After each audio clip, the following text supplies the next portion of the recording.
মাশফিক ভাইয়ের বাড়ি কিন্তু বাগেরহাট জেলার মোল্লাহাট থানায়। আর উনি যে ঘটনাটি শেয়ার করেছেন এটি বাগেরহাট জেলার রামপাল উপজেলার কোনো একটি গ্রামের ঘটনা। ঘটনাটি ওনাকে বলেছে ওনার এক ছোট ভাই, তার নাম হচ্ছে সোহেল। মূলত ঘটনাটি সোহেলের নানাকে দিয়ে শুরু। এই ঘটনার ভুক্তভোগী সোহেলের মামা, বাবা, মা এবং সোহেল নিজেও। ঘটনাটি সোহেল তার মায়ের কাছ থেকে শুনেছে। একদিন সোহেলের সাথে আড্ডা দেওয়ার সময় মাশফিক ভাই কথায় কথায় সোহেলকে বললেন যে সোহেলের জানা কোনো ভয়ানক ঘটনা আছে কিনা। তখন সোহেল তার কানের দিকে মাশফিক ভাইকে তাকাতে বলল। কানের দিকে তাকিয়ে মাশফিক ভাই তো অবাক হয়ে গিয়েছেন, অদ্ভুত একটা গঠন। তখন এই সোহেলকে মাশফিক ভাই বললেন যে এটা কি তোমার জন্মগত? তখন সোহেল বলে এটার পিছনে বড় একটা ঘটনা রয়েছে। এই সোহেলকে এই ঘটনাটি প্রথম থেকে শেষ অবধি যখন বলতে বললেন তখন সোহেলের মন খারাপ হয়ে গেল। ঘটনাটি পুঙ্খানুপুঙ্খভাবে সোহেল বলেছিল। ভয় আর হতাশা নিয়েই মূলত ঘটনাটি শুরু করে সোহেল। ঘটনাটি শুরু হয় বহু আগে। সোহেলের নানার বাবা ছিলেন তৎকালীন একজন কবিরাজ। এলাকার মানুষ তার কাছে ঝাড়ফুঁক নিত, বিভিন্ন সমস্যার তদবিরও সে দিত। নিজের এলাকা সহ আশেপাশের এলাকায় তার কবিরাজির বেশ একটা সুনাম ছিল। সোহেল তার নানার বাবার নামটি বলতে নিষেধ করেছেন, তাই তার নামটি এখানে বলা হচ্ছে না।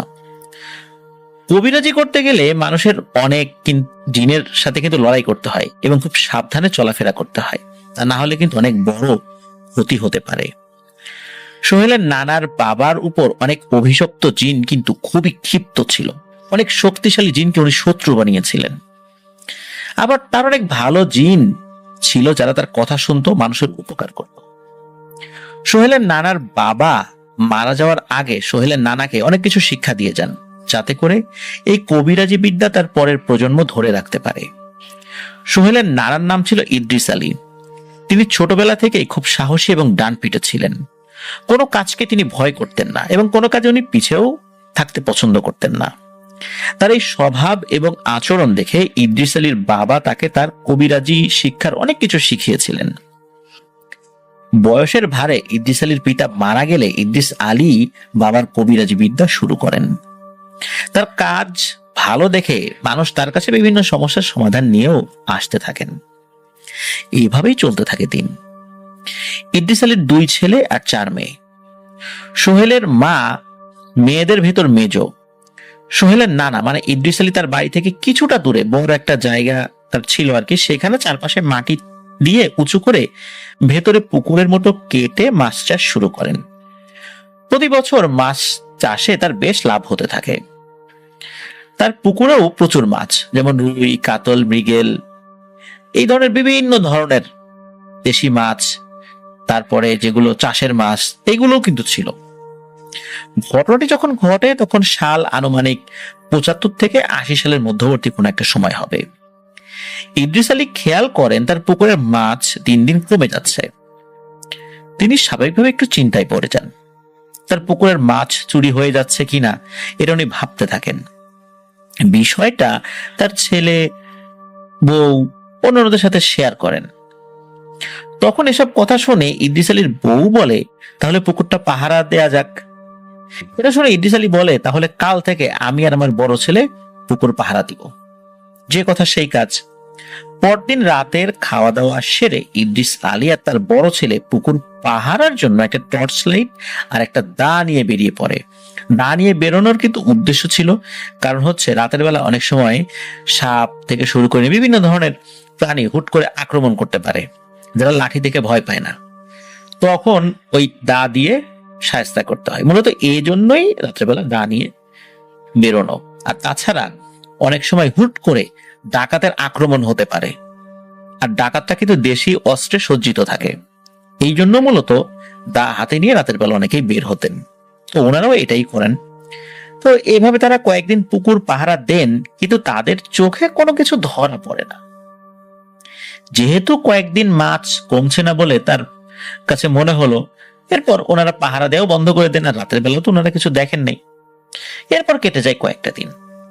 ইদ্রিস আলী আবারও খেয়াল করেন তার পুকুরের মাছ কমছে।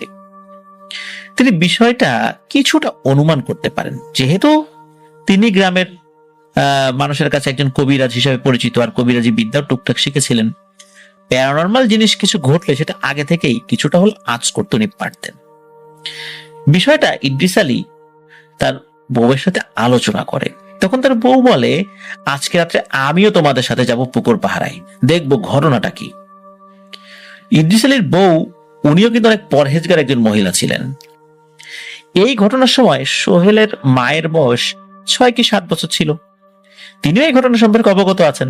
তো ওই দিন রাতে ইদ্রিস আলী এবং তার বউ, তার বড় ছেলে মিলে রাতের খাবার শেষ করে পুকুর পাহারার উদ্দেশ্যে বাড়ি থেকে বের হন। ওই দিনে একটা 3 ব্যাটারি টর্চ আর একটা দা নিয়ে তারা যান পুকুরের কাছে। পুকুরের কাছে গিয়ে তারা পাহারা দিচ্ছেন। পুকুরের আশেপাশে কোনো বাড়িঘর নেই। তখনকার সময় এত ঘনবসতি বা এত ঘর বাড়িও ছিল না। ইদ্রিস আলী, তার বউ এবং তার বড় ছেলে মিলে পাহারা দিচ্ছে। রাত তখন গভীর, কয়টা বাজে ঠিক তারা অনুমান করতে পারেন নাই। হঠাৎ ইদ্রিস আলীর বড় ছেলে খেয়াল করে পানিতে শব্দ হচ্ছে হালকা ভাবে, মানে হালকা শব্দ আসছে আর কি। তখন কিন্তু জ্যোৎস্না রাত ছিল। সোহেলের মামাও কিন্তু পুকুরের চারদিকে তাকিয়েছিল।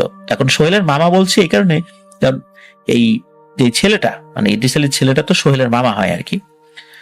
তো সোহেলের মামার পুকুরের চারপাশে তাকিয়ে তার চোখ পুকুরের এক কোনায় আটকে যায়।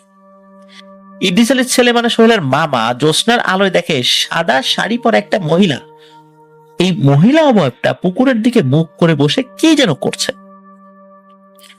তখন ইদ্রিস আলীর ছেলে তার বাবার মাকে বিষয়টা দেখায়, এই দেখো দেখো ওই জিনিসটা কি। ইদ্রিস আলী কবিরাজ হওয়ায় বিষয়টা দেখেই বুঝে ফেলে জিনিসটা কি হতে পারে। তখন ইদ্রিস আলী তার ছেলে আর বউকে বলে, ওখানে কারো যাওয়ার দরকার নাই, আমরা এখানে বসে আছি, এখানে বসে দেখি যে কে মাছ চুরি করে, ওই জিনিসটা করেটা কি। হুট করে কোনো কিছু করা ঠিক হবে না।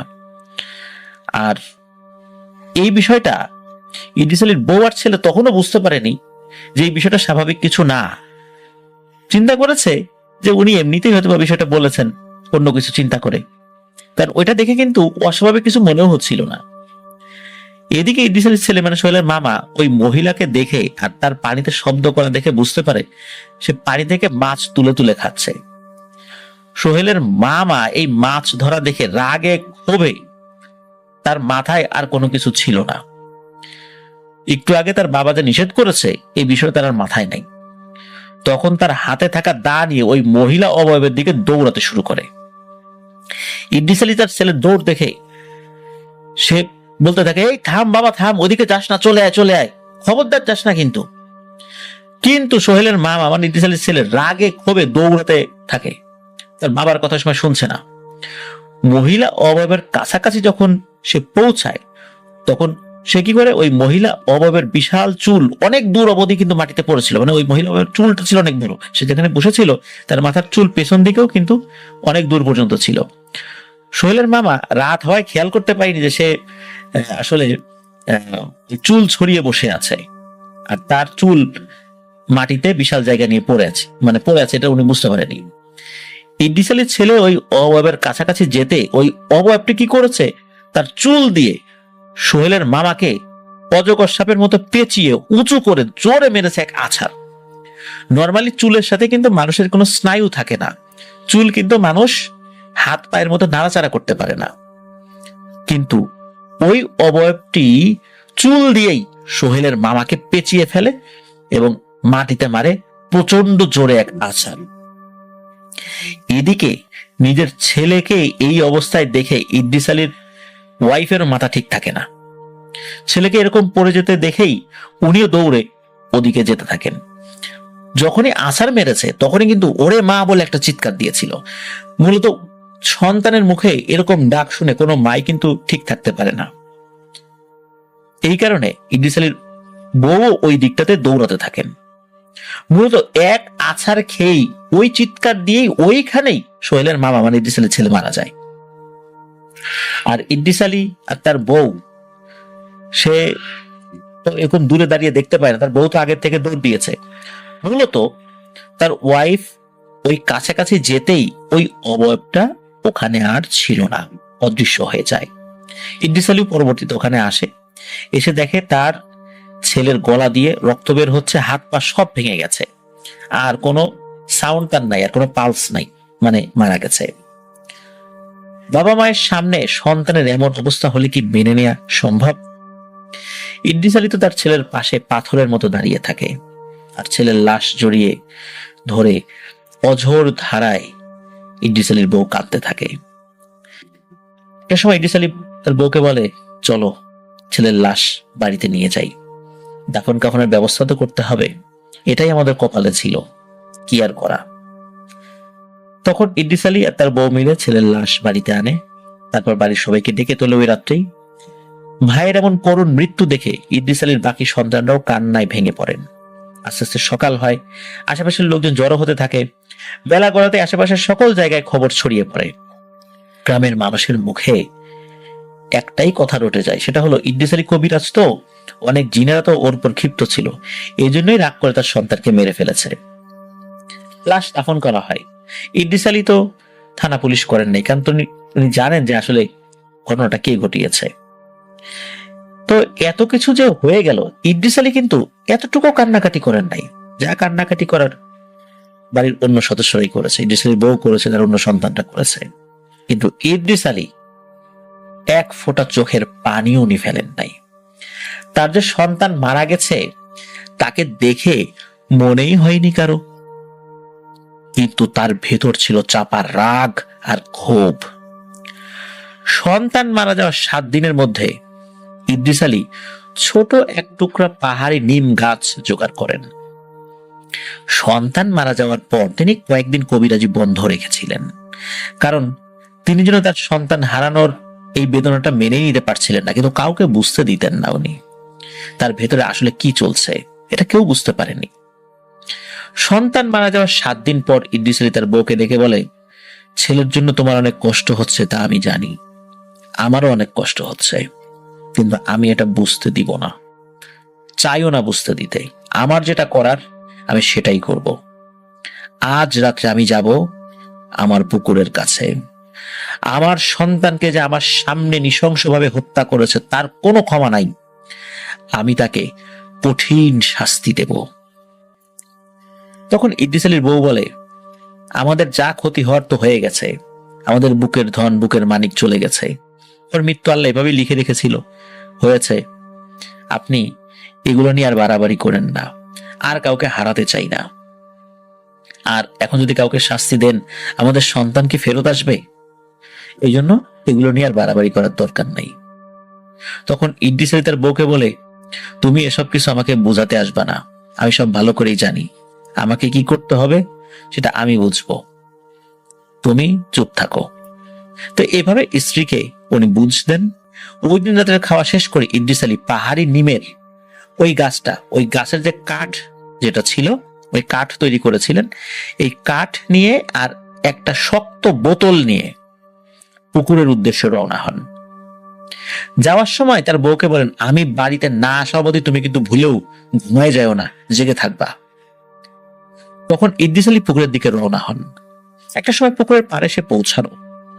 পুকুরের এক পাশে একটু ঝোপের মতো করে তার সামনে ওই পাহাড়ি নিম গাছের ওই কাঠ, যেটা এই কাঠটাকে 7টা টুকরো করেছিলেন এবং সেটা গোলাকৃতি করে অর্ধেকটা মাটিতে পুঁতে তার ভিতরে ওই বোতলটির মুখ খুলে রেখে দিয়েছেন।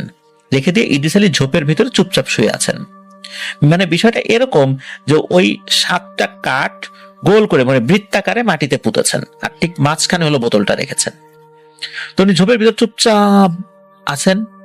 অনেক সময় হয়ে যায়, কোনো সারা শব্দ নাই। রাত তখন কয়টায় ইদ্রিস আলী এটা বলতে পারেন না। হঠাৎ পানি নড়াচড়ার শব্দ শুরু হয়।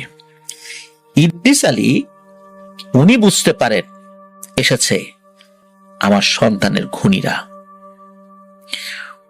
উনি বুঝতে পারেন যে সেই মহিলা পিশাচের দল পুকুরে মাছ খেতে এসে গেছে। উনি আগে থেকে বুঝেছিলেন এটা একটা না, ওই সময় মূলত একটা এসেছিল, আর ওই সময় এই ধরনের ঘটনা ঘটেছিল। মূলত এখানে আরো অনেকেই আসে, এটাই ইদ্রিস আলী পরবর্তীতে বুঝতে পেরেছিলেন। এই জন্যই ওখানে 7টা এই কাঠ গোলাকৃতি করে পুঁতে রেখেছিলেন। তো ইদ্রিস আলী তো চুপচাপ ঝোপের ভেতরে বসে জীবনের শেখা সমস্ত কবিরাজি বিদ্যা প্রয়োগ করতে শুরু করেছেন। এভাবে অনেকটা সময় কেটে যায়। হঠাৎ ইদ্রিস আলী দেখে মাটিতে পোতা পাহাড়ি নিম গাছের কাঠ একটা একটা করে মাটি থেকে একা একাই উঠে ওই বোতলের ভিতরে ঢুকছে। এভাবে একে একে 7টা কাঠই বোতলের ভিতরে ঢুকে যায়। এরপর ইদ্রিস আলী ওই ঝোপ থেকে বের হয়ে বোতলের মুখটা লাগিয়ে ওই বোতলটা নিয়ে বাড়িতে চলে আসেন। বাড়িতে এসে ইদ্রিস আলী তার বউকে ডাক দেন। তার বউ ডাক শুনেই দরজা খুলে দেয়, কারণ তার স্বামীটা যাওয়ার আগে বলে গিয়েছিল না ঘুমাতে, উনিও ঘুমান নাই। ইদ্রিস আলী এই বোতলটা তার বউকে দেখায় এবং দেখিয়ে বলে, এই দেখো, এই বোতলের ভিতর 7টা কাঠের টুকরো রয়েছে, আর এই কাঠের টুকরোর মধ্যে 7টা পিশাচিনী রয়েছে। আমি নির্দিষ্ট করে বলতে পারবো না এই 7 জনের মধ্যে কোনটা আমার সন্তানের খুনি, তবে এই 7টার মধ্যে একটা আছে যে আমার সন্তানের খুনি, এটা আমি নিশ্চিত। এসব কথা শুনে ইদ্রিস আলীর বউ বলে, একজনের জন্য বাকি 6 জনকে কষ্ট কেন দেবেন, ওদেরকে ছেড়ে দেন।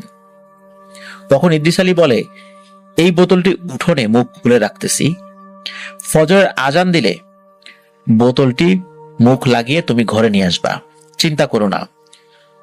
অপরাধী যে সেই অপরাধী পিশাচিনী এই বোতল থেকে বেরোতে পারবে না, আর বাকিগুলা ফজরের আগেই বোতল থেকে বের হয়ে যাবে।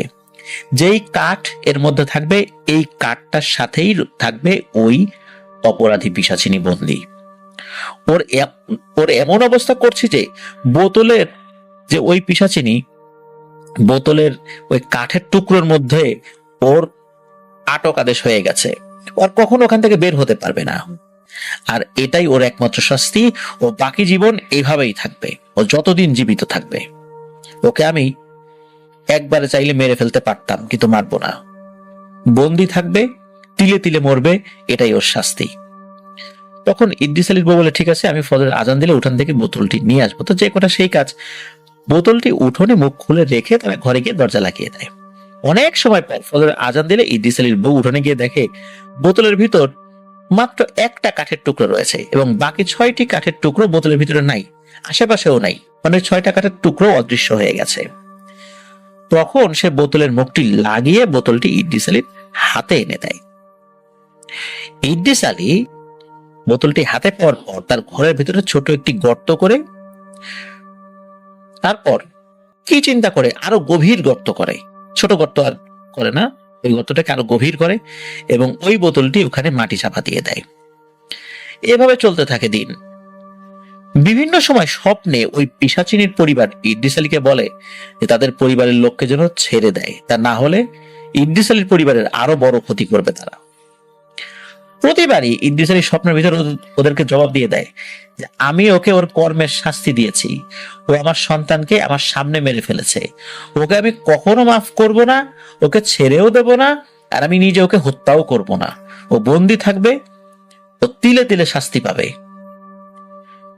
আর স্বপ্নের মধ্যে এটা ওদেরকে বলে দেয়, তোরা যদি কিছু পারিস তো কর, তোরা পারলে একে ছাড়িয়ে নিয়ে যা। তো এইভাবে কেটে যায় কয়েক বছর। তখন আনুমানিক 1985 সাল হবে।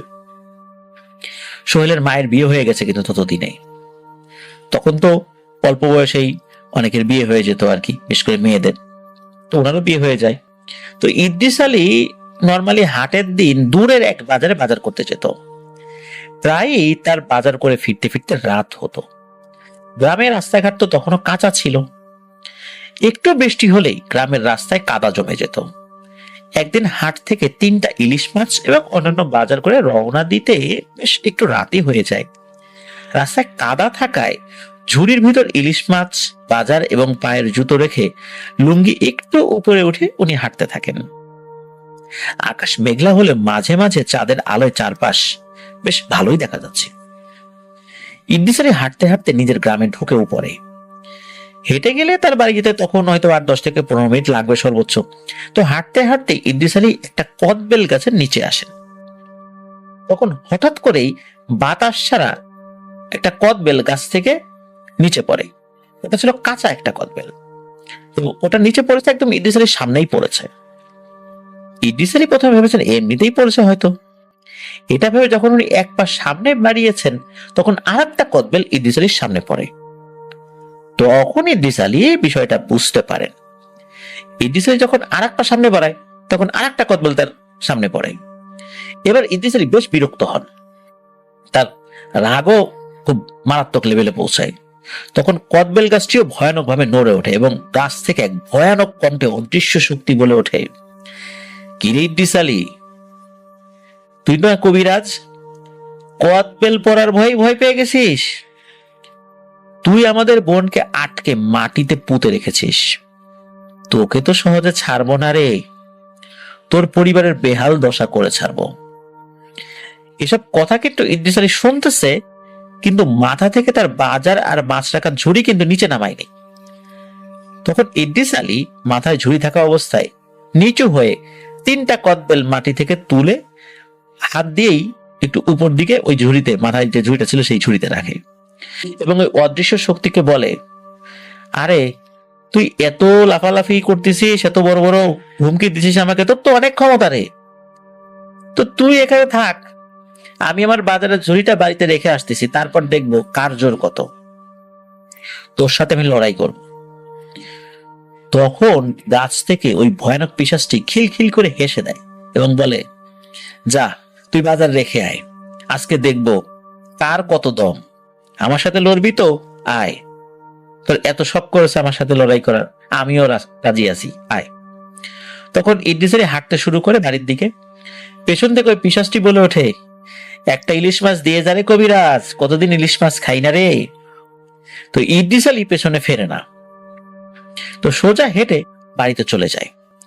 বাড়িতে গিয়ে তার বউকে ডেকে তোলে, বউয়ের হাতে বাজারের ঝুড়ি ধরিয়ে দিয়ে ইদ্রিস আলী তার বউকে বলে, পথে আমার সাথে এই এই ঘটনা ঘটেছে, এখন আমি ওর কাছে যাব, দেখি ও আমার কি করতে পারে।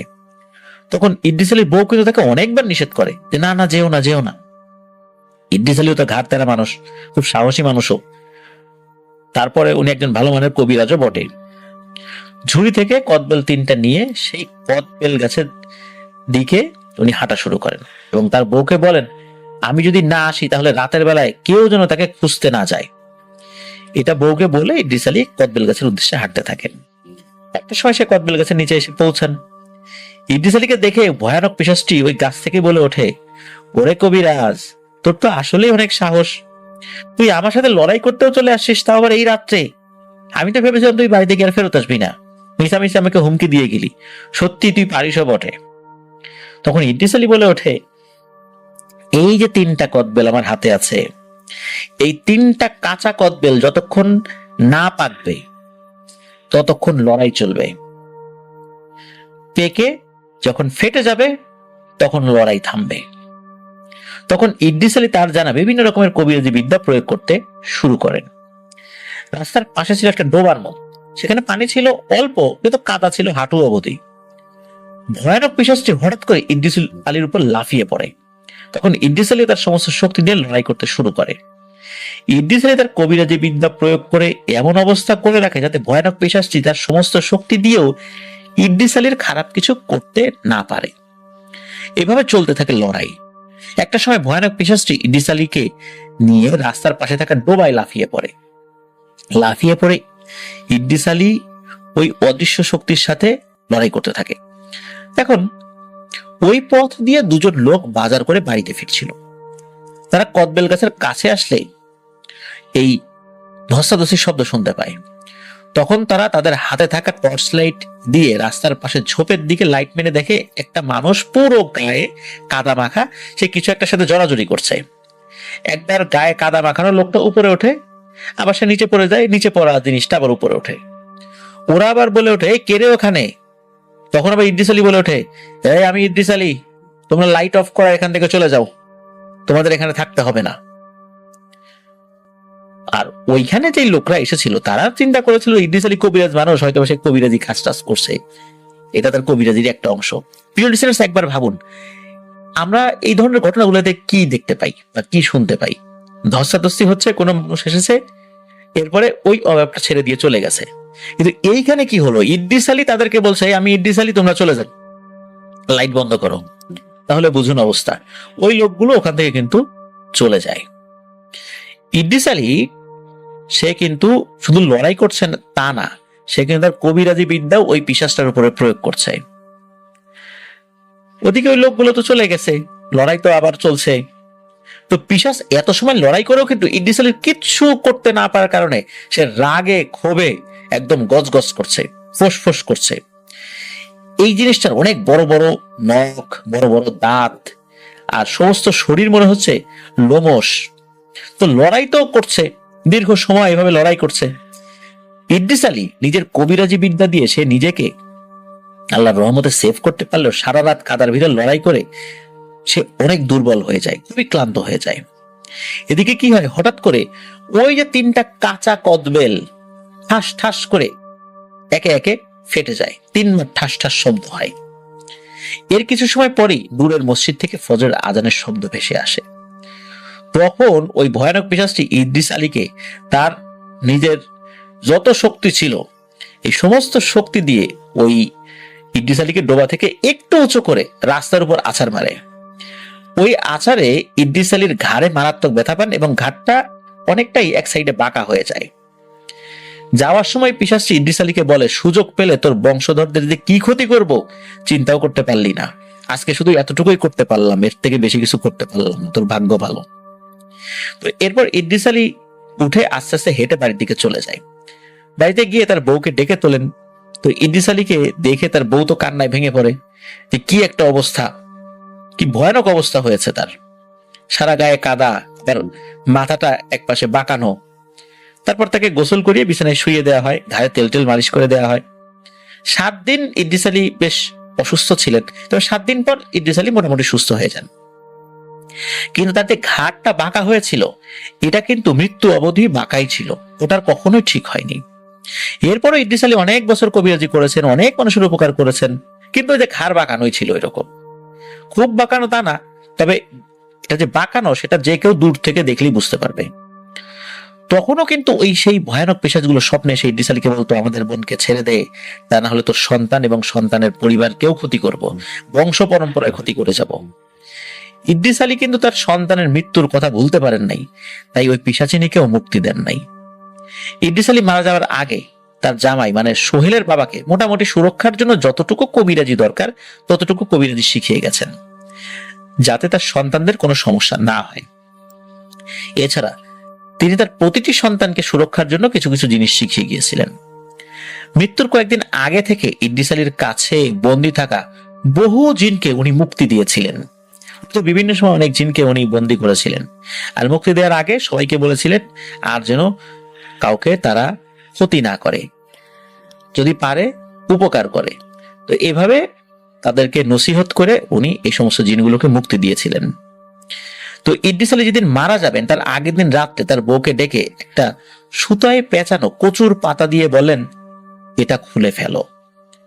তখন তার বউ বলে, কচুর পাতার ভিতরে কি? তখন তিনি বলেন, এর ভিতরে একটা ভয়ানক জিন রয়েছে, ওকে ছেড়ে দিব, ওর অনেক শিক্ষা হয়েছে, ওর অনেক শাস্তি দিয়েছি, ও হয়তো আর কোনো খারাপ কাজ করবে না। তখন ইদ্রিস আলীর বউ কচুর পাতার সুতাটা খুলে, কচুর পাতাটা উনি যখন খুললেন তখন দেখলেন একটা কালো ধোঁয়া কচুর পাতার ভেতর থেকে বেরিয়ে জানালা দিয়ে চলে যায়। ইদ্রিস আলী যেদিন মারা যাবেন সেদিন সকালে তার ঘরের এক কোনায় মাটিতে পুঁতে রাখা একটা হারিকেন উঠায় এবং তার বউকে বলে, এই হারিকেনের কাঁচটি এক বাড়িতে ভেঙে ফেলবা। তখন তার বউয়ের হাতে একটা লাঠি উনি নিতে বলেন। তার ওয়াইফ হাতে একটা লাঠি নিয়ে হারিকেনের কাঁচটি এক বাড়িতে ভেঙে ফেলেন। তখন ওই কাঁচের ভেতর থেকে একটা সাদা কুণ্ডলি পাকানো ধোঁয়া আস্তে আস্তে বের হয়ে দরজা দিয়ে বাইরে গিয়ে অদৃশ্য হয়ে যায়। তখন ইদ্রিস আলী তার বউকে বললেন, যেগুলো ছাড়ার সেগুলোকে আমি ছেড়ে দিয়েছি, কিন্তু আমি আমার সন্তানের খুনিকে কখনোই ছাড়ব না। তখন ইদ্রিস আলীর বউ বলেন, সবগুলো আমাকে দিয়ে করিয়েছেন কেন? আপনি তো ওদেরকে আটকিয়েছেন, আপনি কেন ছাড়লেন না? তখন ইদ্রিস আলী বলেন, ওদেরকে আমি এমন ভাবে আটকে রেখেছিলাম যে ওদের আমি আটকেছি, কিন্তু আমি ওদেরকে ছাড়তে পারবো না, অন্য কারো হাতে ওদের মুক্তি মিলবে। এই জন্যই মূলত তোমার হাত দিয়েই ওদেরকে মুক্ত করে দিয়েছি, আশা করি ওরা ভালো হয়ে যাবে। ওই দিন বিকালে বার্ধক্যজনিত কারণে ইদ্রিস আলী মারা যান। তার লাশ দাফন কাফনের ব্যবস্থা করা হয়। বিভিন্ন জায়গা থেকে বহু মানুষ তার মরদেহ দেখতে এসেছিলেন। ইদ্রিস আলী যেদিন মারা যান তার পরদিন রাতে ইদ্রিস আলীর বউ এবং সোহেলের মা মানে ইদ্রিস আলীর মেয়ে দুজনেই একই স্বপ্ন দেখেন। স্বপ্নে একজন ভয়ানক কুৎসিত চেহারার লোক এসে বলছে, এই ইদ্রিস আলী আমাদের বোনকে আটকে রেখে মারা গেছে। সে পারতো তাকে ছেড়ে দিতে, কিন্তু দেয়নি। আমরা এর প্রতিশোধ নেব সুযোগ পেলে সবার প্রতি। এই স্বপ্ন দেখে ইদ্রিস আলীর বউ আর তার মেয়ে মানে সোহেলের মা দুজনের একসাথে ঘুম ভাঙে। দুজনেই এটা নিয়ে আলোচনা করেন। পরদিন থেকে তারা তাদের পরিবারের লোকজনকে খুব চোখে চোখে রাখেন এবং খুব সাবধানে রাখেন। এভাবে কেটে যায় কয়েক বছর। সোহেলের জন্ম হয়। সোহেলের বয়স যখন 4 মাস, তখন সোহেলকে তার মা একদিন উঠোনে একটা ছোট বেঞ্চের উপর শুইয়ে রেখে তিনি রান্নাঘরে রান্না করছিলেন। ওই সময় বাড়িতে সোহেলের বাবা ছিলেন। সোহেলের বড় বোন ঘরের ভেতরে ছিল। হঠাৎই কোথা থেকে একটা সাদা ঘোড়া এসে সোহেলের দুটো কান চাটতে শুরু করে। সোহেলের মা ছোট বাচ্চা উঠোনে কি করছে এটা দেখার জন্য যখন উঠোনে বেঞ্চে থাকা সোহেলের দিকে তাকান, তখন দেখেন ওই সাদা ঘোড়াটি সোহেলের দু কানের ওখানে জিহবা দিয়ে চাটতেছে আর কি। এটা দেখে উনি তো চিল্লাতে শুরু করেন, এই সাদা ঘোড়া এখানে আসলো কিভাবে, আর সোহেলের কানে কেন জিহবাটা লাগাচ্ছে। তার চিল্লানো শুনে আশেপাশের মানুষজন চলে আসে। তখনও কিন্তু ওই ঘোড়াটি সমানে সোহেলের কানের ওখানে জিহবা দিয়ে চেটেই যাচ্ছে। সোহেলের মা অবস্থা বেগতিক দেখে দৌড়ে সোহেলের কাছে গেলে ঘোড়াটি দৌড়ে সোহেলের বাড়ির পেছনের দিকে থাকা বাঁশঝাড়ের যে বাগান ছিল ওই দিকে চলে যায়। সোহেলের মা সোহেলের কাছে এসে দেখে যে সোহেলের কানের নিচের অংশ একদম সোজা হয়ে লাগানো। সাধারণত মানুষের কানের নিচের অংশ একটু ঝুলে থাকে, যেটাকে আমরা কানের লতি বলি, এটা তো ঝুলে থাকে। কিন্তু সোহেলের কানের এই ঝোলানো অংশ মানে লতিটায় ওই ঘোড়াটি চেটে পুরোপুরি চোয়ালের সাথে মিশিয়ে দিয়েছে। সোহেলের মুখ একদম লাল রক্তবর্ণের মতো হয়ে আছে। সোহেলকে জড়িয়ে ধরে সোহেলের মা অঝরে কাঁদতে থাকে। তখন তার স্বপ্নে দেখা সেই পিশাচের কথা মনে পড়ে। সোহেলের বাবা বাড়িতে আসলে তাকে বিষয়টা জানানো হয়। তখন সোহেলের বাবা বলে, চিন্তা করো না, বিষয়টা আমি দেখছি। তখন সোহেলের বাবা তার শ্বশুর ইদ্রিস আলী থেকে শেখা কিছু তদবির এবং সুরক্ষা কবচ এই জিনিসগুলো উনি তৈরি করার চেষ্টা করেন এবং উনি ওনার মতো করে রুকিয়া করার চেষ্টা করেন। এটা করেন উনি। এভাবে কেটে যায় দিন, বছর। সোহেলের আর কোনো সমস্যা হয় না। সোহেলকে স্কুলে দেওয়া হয়। সোহেল একদিন গরমের সময় স্কুলে গেছে। দুপুরে টিফিনের সময় স্কুলের পাশে থাকা পুকুরের দিকে সে গেছে। পুকুরের পাশে ছিল বিরাট এক সুপারি বাগান। সোহেল পুকুরের কাছে গিয়ে দেখে পুকুরের এক কোণে একজন মহিলা বসে বসে কি যেন করছে। পেছনের সাইড দেখা যাচ্ছে আর সামনের সাইডটা পুকুরের দিকে ঘোরানো।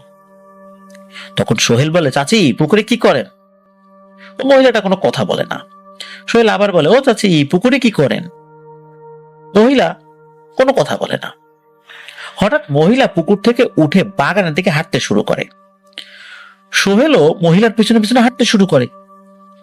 তো সোহেল যে ওই বাগানের দিকে যাচ্ছে, ওই সময় স্কুলে একজন স্যার আবার এটা দেখে ফেলেছেন যে সোহেল বাগানের দিকে হাঁটছে, কিন্তু সোহেলের সামনে কেউ আছে কিনা এটা কিন্তু উনি দেখতে পারেন নাই। উনি খেয়াল করেন যে না, সোহেল একাই হেঁটে যাচ্ছে, সোহেলের সামনে কেউ নাই। ওই জিনিসটাকে শুধু সোহেল একাই দেখতে পাচ্ছিল। তো স্কুলের স্যার কয়েকজন ছাত্রকে নিয়ে সোহেলকে ডাকতে থাকেন এবং সোহেলের পিছু নেন। পেছন থেকে সোহেলকে যে এতবার ডাকা হচ্ছে, কিন্তু সোহেল যেন ডাকে শুনতে পাচ্ছে না। সোহেল কিসের পেছনে যেন অপলক দৃষ্টিতে তাকিয়ে একা একাই হাঁটছে। এদিকে স্যার কি করেছেন, উনি বাচ্চাদের সাথে দৌড় দিয়েছেন, যে কোনো মূল্যে সোহেলকে আটকাতে হবে, নিশ্চয়ই কোনো সমস্যা হয়েছে। কারণ সোহেলের স্যারও অস্বাভাবিক কোনো কিছু বুঝতে পেরেছিলেন। তো হঠাৎ স্যার পেছনে গিয়ে সোহেলের গায়ে যখন হাত দিয়েছে, তখন সোহেলের হুঁশ ফেরে।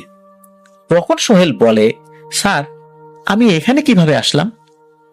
তখন সোহেলের স্যার বলেন, তুমি তো বাবা সামনের দিকে তাকায় হাঁটতেছিলা, কি যেন একটা দেখতেছিলা, তুমি ওইদিকে কেন হাঁটতেছিলা? তখন সোহেল পুকুরের ওখানে কি দেখেছে, কার পিছনে হাঁটছিল, সেই সব বিষয়টা স্যারকে খুলে বলে এবং উপস্থিত তার আরো অনেক ছাত্র ভাই ছিল, তারাও এটা শোনে। সে আরো বলে যে যখন ওই মহিলার পিছনে পিছনে বাগানের ভিতর সে হাঁটতে থাকে, ওই সময় ওই মহিলা হঠাৎ দাঁড়িয়ে পড়ে আর পেছনের দিকে সোহেলের দিকে ঘুরে তাকায়। তখন সোহেল ওই মহিলার মুখ দেখতে পায় এবং ভীষণ ভয় পায়, কিন্তু ভয়ে মুখ দিয়ে কোনো শব্দ বের হচ্ছিল না। সোহেল দেখে মহিলার মুখে কোনো মাংসই নাই, নাকের কাছে একটা লাল চোখ মিটমিট করছে, জ্বলছে, আর চোখের জায়গাটা ফাঁকা। মাথায় দড়ির মতো বড় বড় চুল, মনে হচ্ছে জট পাকানো চুল। আর এই ভয়ানক মহিলাটি হাত দিয়ে ইশারা করে তাকে ডাকছে। এই সমস্ত কথা শুনে স্যার বুঝতে পারে সোহেল তো অনেক ভয় পেয়েছে। তাকে ওখান থেকে নিয়ে তার বাড়িতে পৌঁছে দেওয়া হয়। স্যার সোহেলের মাকে সমস্ত ঘটনা খুলে বললে সোহেলের মা সোহেলকে গ্রামীণ যে পদ্ধতি আছে, যেমন লোহা গরম করে পানি খাওয়ানো, গোসল করানো, তো এগুলো করে সোহেলকে ঘুম পাড়িয়ে দেয় এবং বুঝতে পারে যে আসলে এই কাজটি কে করেছে। ওই দিন রাত্রে সোহেলের মা আবার সেই ভয়ানক অবয়বটাকে স্বপ্নে দেখেন। ভয়ানক ওই অবয়বটি স্বপ্নে এসে সোহেলের মাকে বলে, আজকে তোর সন্তানকে মৌকা মতো পেয়ে গেছিলাম রে, একটুর জন্য বেঁচে গেছে, এখনো সময় আছে। তোর বাপের বাড়ির নিচে আমার বোনকে পুঁতে রাখা হয়েছে, তাকে ছেড়ে দে, তা না হলে তোদের অনেক ক্ষতি হয়ে যাবে, আর সেই ক্ষতি কখনো তোরা পোষাতে পারবি না। এটা বলে ভয়ানক পিশাচটি অট্ট হাসিতে ফেটে পড়ে। হঠাৎ সোহেলের মায়ের ঘুম ভেঙে যায়। উনি তো ঘুম থেকে উঠে কান্না করতে থাকেন। তার কান্নার শব্দ শুনে তার স্বামীর ঘুম ভেঙে যায়, মানে সোহেলের বাবার ঘুম ভেঙে যায়। তখন তার স্বামী তাকে বলে কি হয়েছে, তখন তিনি তার স্বপ্নের কথা খুলে বলেন। তখন সোহেলের বাবা বলেন, স্যার আমি দেখতেছি কি করা যায়, তুমি ভয় পেও না, একটু শক্ত থেকো, ওরা আমাদেরকে ভয় দেখাবে কিন্তু ওরা কিছু করতে পারবে না। পরদিন সোহেলের মা সকালবেলা সোহেলকে নিয়ে তার বাবার বাড়িতে যায় এবং তার মাকেও সবকিছু খুলে বলে। সব শুনে সোহেলের নানি সে বলে যে তোর বাপকেও তো বলেছিলাম ওটাকে মুক্তি দিতে, কিন্তু তোর বাপ আমাকে বলে গেছে ওটাকে যেন কখনো মুক্তি না দেই, ওটা যদি কোনো কারণে মুক্ত হয়ে যায় তাহলে আমাদের পরিবারের সবাইকে শেষ করে দেবে। এসব কথা শুনে সোহেলের মা আরো বেশি চিন্তায় পড়ে যায়। আসলে কোনো মা চাইবে না তার সন্তান পরিবার কারো দ্বারা ক্ষতিগ্রস্ত হোক। তো এইভাবে কাটতে থাকে দিন। সোহেলের বাবা পেশাগত কারণে উনি মাছের ব্যবসা করতেন, বিভিন্ন জায়গা থেকে মাছ সংগ্রহ করে এনে বাজারে বিক্রি করতেন। বেশিরভাগ সময় উনি ইলিশ মাছের ব্যবসা করতেন। প্রতিদিন সব মাছ বিক্রি না হয় অনেক মাছ থেকে যে মাছগুলো উনি বাড়িতে নিয়ে যাওয়ার মতো মনে হতো সেগুলো উনি নিয়ে যেতেন, আর কিছু মাছ বরফ দিয়ে রেখে দিতেন, সেগুলো আবার পরের দিন বিক্রি করতেন। মাছ বাজারে বিক্রি শেষে বাড়ি ফিরতে ফিরতে অধিকাংশ সময় তার রাতও হয়ে যেত। তো একদিন মাছ নিয়ে রাত বিরেতে বাড়ি ফিরছিলেন, আর এইভাবে বাড়ি ফিরতে গেলে, মানে মাছ নিয়ে রাত বিরেতে বাড়ি ফিরতে গেলে টুকটাক পিশাচের খপ্পরে পড়তে হয়, এটা কিন্তু গ্রামের মানুষের জানা রয়েছে। সোহেলের বাপও ছিল তার নানার মতোই, মানে সোহেলের নানার মতো একজন সাহসী মানুষ। তাছাড়া নিজের সুরক্ষা কবচ সহ টুকটাক কবিরাজি এই জিনিসটা সে নিজেই তৈরি করে নিজের শরীরকে বন্ধ রাখতেন। আর এই কারণে রাত বিরেতে মাছ নিয়ে বাড়ি ফিরতে খুব একটা সমস্যা তার হতো না। রাত অনেক, সালটা তখন 2011। ওই দিন ছিল আবার ঝড়ের দিন। রামপাল উপজেলার চাকসি বাজার থেকে সোহেলের বাবা রওনা হন বাড়ির দিকে। ওই দিন সোহেল, সোহেলের বোন, সোহেলের মা তারা ছিল সোহেলের নানা বাড়িতে। ওই দিন ঝড়ের আবহাওয়া বিরাজ করে, বাজারে কোনো লোক না থাকায় মাছও কেনা বেচা হচ্ছে না। ওদিকে আবার তার বউ সন্তানরাও শ্বশুর বাড়ি আছে, তাদের সাথে নিয়ে বাড়ি যেতে হবে, মানে উনি ওই শ্বশুর বাড়িতে গিয়ে আবার ওদেরকে নিয়ে বাড়িতে ফিরবেন। তো একটু তাড়াহুড়া ছিল। তো উনি ইলিশ মাছের ঝাঁকা সহ সোহেলের মানে নানার বাড়ি ওইদিকে রওনা দিয়েছেন। আবহাওয়া খারাপ থাকার রাস্তায় কোনো যানবাহনও ছিল না, মানুষজন খুবই কম ছিল। সোহেলের বাবা চিন্তা করলেন যানবাহনের জন্য বসে না থেকে এই যে মাছের যে ঝাঁকাটা এটা মাথায় নিয়ে বাড়ির দিকে হাঁটা শুরু করি। চারপাশে বাতাসও হচ্ছে, তো উনি তো সাহসী মানুষ, পথ চলতে সমস্যা হচ্ছিল না। এভাবে হাঁটতে হাঁটতে একসময় তো উনি পৌঁছেও যান শ্বশুর বাড়িতে। সোহেলের নানা বাড়ি ছিল তাদের পাশের গ্রামেই, মানে খুব বেশি দূরে না আর কি। তো শ্বশুর বাড়ি থেকে সোহেলের মা, সোহেলের বড় বোন আর সোহেলকে নিয়ে বাড়ির উদ্দেশ্যে হাঁটা ধরেন সোহেলের বাবা। সোহেলের মা এক হাত দিয়ে সোহেলের বড় বোনের হাত ধরে আছেন, আর এক হাত দিয়ে সোহেলের হাত ধরে হাঁটছেন। আর সোহেলের বাবা পিছনে ইলিশ মাছের ঝাঁকা নিয়ে মাথায় করে আর কি হেঁটে আসছেন। ঝাঁকায় 10 থেকে 15টা ইলিশ মাছ ছিল, তাই ঝাঁকা নিয়ে হাঁটতে তার তেমন কোনো কষ্ট হয়নি। এভাবে হাঁটতে হাঁটতে বাড়ি থেকে 200 কি 250 মিটার দূরে আছেন আর কি, এরকম একটা অবস্থায় ওনারা চলে এসেছেন। এর ভিতরে সোহেলের বাবা ওনার কাছে অনুভূত হতে থাকে যে মাছের ঝাঁকার ওজনটা মনে হচ্ছে কম কম। তখন তিনি বিষয়টা বুঝতে পারেন। উনি মাথা থেকে ঝাঁকাটা না নামিয়ে মাথাটা একটু বাঁকা করে, ঝাঁকাটাও একটু বাঁকা করে এদিক ওদিক উপর উপর দিকে তাকান, এদিক ওদিক উনি তাকিয়েছেন। উনি দেখলেন যে হ্যাঁ, ঝাঁকাতে মাছ কমে গেছে। আর উনি এটাও দেখলেন যে রাস্তার এক পাশে একটা তাল গাছের উপরে এক পা, রাস্তার আর এক পাশে মাদার গাছের উপরে আর এক পা দিয়ে কেউ একজন দাঁড়িয়ে আছে। আর তার বিশাল এক হাত তার মাথার উপর যে ঝাঁকা আছে ঝাঁকার ভেতরে। উনি এই অবস্থা দেখছেন। একবার চিন্তা করুন, একজন দাঁড়িয়ে আছে, তার মাথার উপর ঝাঁকা আছে, এরকম ভয়ানক একটা অবয়ব, সে ঝুঁকে পড়ে এক হাতটা ওই ঝাঁকার মধ্যে দিয়ে রেখেছে। তখন একটা মানুষের কি ধরনের অনুভূতি হতে পারে? এই অবস্থায় থাকার পরও এই সোহেলের বাবা, উনি সোহেলের মাকে বললেন যে এই তোমরা সামনের দিকে আগাও, আমার দিকে তাকানোর দরকার নাই, ওদেরকে নিয়ে সোজা বাড়িতে চলে যাও, পিছন দিকে তাকায়ও না। আমি এখন না, আমি সকাল হলে আসবো, তোমরা বাড়িতে যাও, আর কোনো প্রশ্ন করো না যে এখানে আমি কি করব। তো ওনারা চলে যান। আর নিজের স্বামীর কবিরাজি কিছু কিছু কাজ থাকতে পারে, উনি জানেন, অনেক সময় বিভিন্ন ধরনের বিপদেও পড়ে, সেগুলো থেকে উদ্ধার পাওয়ার জন্য নির্দিষ্ট কিছু পদ্ধতি আছে। এই জন্য সোহেলের মা কিছু বলেন না। উনি কি করেছেন, ওদেরকে নিয়ে বাড়িতে চলে আসেন। তো এতটুকু বুঝতে পেরেছিলেন যে সোহেলের বাবার সাথে কোনো একটা সমস্যা হচ্ছে। কিন্তু উনি যাওয়ার সময় বলেছিলেন যে আপনাকে একা রেখে আমি কিভাবে যাই। ওদিকে সোহেলের বোন, সোহেলের তারপর সোহেল, এরা তো আছে। তখন সোহেলের বাবা যখন বললেন যে আমার কথা চিন্তা করতে হবে না, তোমরা বাড়িতে যাও, সকাল হলে আসবো ইনশাল্লাহ। এরপর মূলত সোহেলের মা সোহেল এবং সোহেলের বোনকে নিয়ে বাড়ির দিকে হাঁটা ধরেন। তবে সোহেলের বাবা সোহেলের মাকে বলেছে আমার সব ইলিশ মাছ নিয়ে যাচ্ছে, এখানে একটা বড় বিপদ হতে পারে, সোজা বাড়ি যাও তাড়াতাড়ি। সোহেলের মা যদিও যেতে চাচ্ছিলেন না, তারপরও উনি গিয়েছিলেন। সোহেলের মা সোহেল আর সোহেলের বোনকে সোজা বাড়িতে নিয়ে গিয়ে দরজা আটকে দেন। তো বাকি ঘটনা সোহেলের বাবা বাড়িতে আসলে তার থেকে জানতে পারেন সবাই। সোহেলের বাবা তাদেরকে বাড়িতে পাঠিয়ে দিয়ে ওই পিশাচকে উদ্দেশ্য করে বলেন যে আমার মাছ নিয়েছিস আমি জানি, আমার মাছ ফেরত দিবি, প্রত্যেকটা মাছ, একটাও রেখে দিতে পারবি না। তখন ওই পিশাচটি খিলখিল করে হেসে দেয় এবং ভয়ানক কণ্ঠে বলে ওঠে, আজব ব্যাপার, তুই আমার কাছে মাছও ফেরত চাস? এত বড় সাহস! আমি মাছ নেব, তুই ফেরত চাস, সেই মাছ আবার তোর কথা মতো আমি ফেরতও দিয়ে দেব? এইরকম ঘটনা তো আমার জীবনে কখনো ঘটে নাই রে। এটা বলে আর ওই অবয়বটা হাসতে থাকে।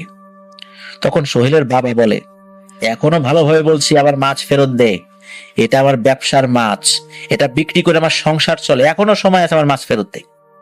তো এইসব কথা বলতে বলতে ওই সবগুলো ইলিশ মাছ ঝুড়ি থেকে কিন্তু ওই পিশাচটা নিয়েও গেছে। সোহেলের বাবা বলছে ফেরত দে, কিন্তু ওই পিশাচটা নিতেই নিচ্ছেই। তখন ওই পিশাচটি বলে, তোর সবগুলো মাছ আমি নিয়েছি, এখন আমি মজা করে খাবো, দেখি কিভাবে নিতে পারিস আমার কাছ থেকে। এই কথা বলে আর খিলখিল করে হাসতে থাকে ওই পিশাচটি। তখন সোহেলের বাবা বলে, ঠিক আছে, আমার মাছ কিভাবে নিতে হয় তা আমি ভালো করেই জানি।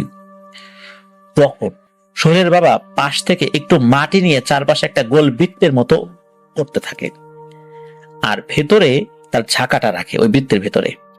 এরপর তিনি তার পরনে থাকা জামা কাপড়ের সিংহভাগ উনি খুলে ফেলেন এবং ওই বৃত্তের ভিতরে বসে শ্বশুরের কাছ থেকে শেখা বিভিন্ন তদবির প্রয়োগ করতে থাকে। এসব দেখে ওই পিশাচটাও হাসতে থাকে আর বলে, তুই চেষ্টা কর না, দেখ তোর মাছ নিতে পারিস কিনা আমার কাছ থেকে।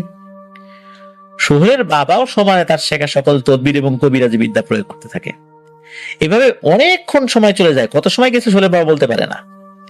হঠাৎ তিনি উপরের দিকে তাকিয়ে দেখেন যে সবগুলো মাছ শূন্যে ঝুলছে, আর শূন্যে ঝোলা অবস্থায় এক এক করে সবগুলো মাছ আবার তার ঝাঁকার সামনে এসে পড়ে গেল, ঝাঁকার ভেতরেই পড়ে গেল।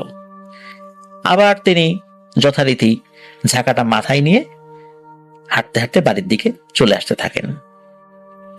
আর উনি বাড়িতে এসে তার বউকে ডাক দেন, বউ দরজা খুলে দেন।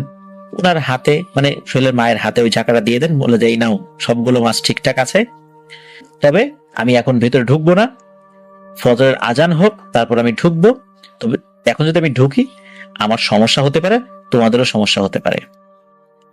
তো এটা বলতে বলতে ওই যে তাল গাছের উপর যে পিশাচটি পা দিয়ে রেখেছিল মাছ খেতে না পারে, সে তো খুব ক্ষিপ্ত হয়েছিল।